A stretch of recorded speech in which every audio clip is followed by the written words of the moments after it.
Retour sur les manifestations relatives à la 4e édition du Symposium international sur le diabète. À l'heure des bilans et des innovations, l'on en retient surtout la formation des sages-femmes, mais aussi cette conférence organisée à l'intention des étudiants en médecine, objet de ce reportage de Ludwig Kavou et Yvette Kossa.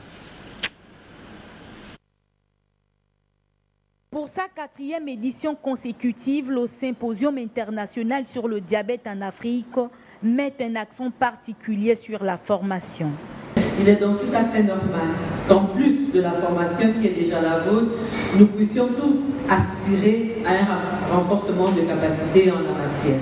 Alors que les sages-femmes et autres personnels paramédicaux participaient à un atelier de formation sur le diabète gestationnel, les étudiants en médecine, quant à eux, ont eu droit à 2 cours magistraux portant sur 2 thèmes d'importance: la physiopathologie du diabète de type 2 et la gestion du diabète en chirurgie. Qu'on ne devrait pas avoir de peine à prendre un patient en chirurgie.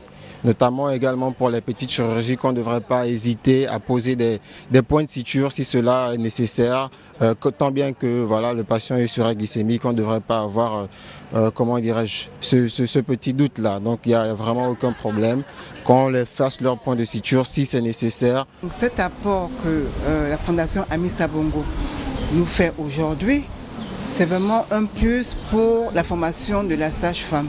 Car il faut renouveler les connaissances, il faut un recyclage. Donc la sage-femme est au fin de cette formation pour pouvoir bénéficier des apports des experts internationaux qui sont là et des experts locaux. Qu'il s'agisse des personnels médicaux ou des étudiants, les échanges avec les spécialistes du diabète ont été enrichissants et révélateurs des patients. Une initiative à encourager dans un pays où il est décrié un déficit criard de spécialistes, environ un médecin pour 1000 malades. Le diabète, véritable problème de santé publique, représente une menace. C'est en cela qu'il devrait être évité et nécessiter une prise en charge lorsqu'il est diagnostiqué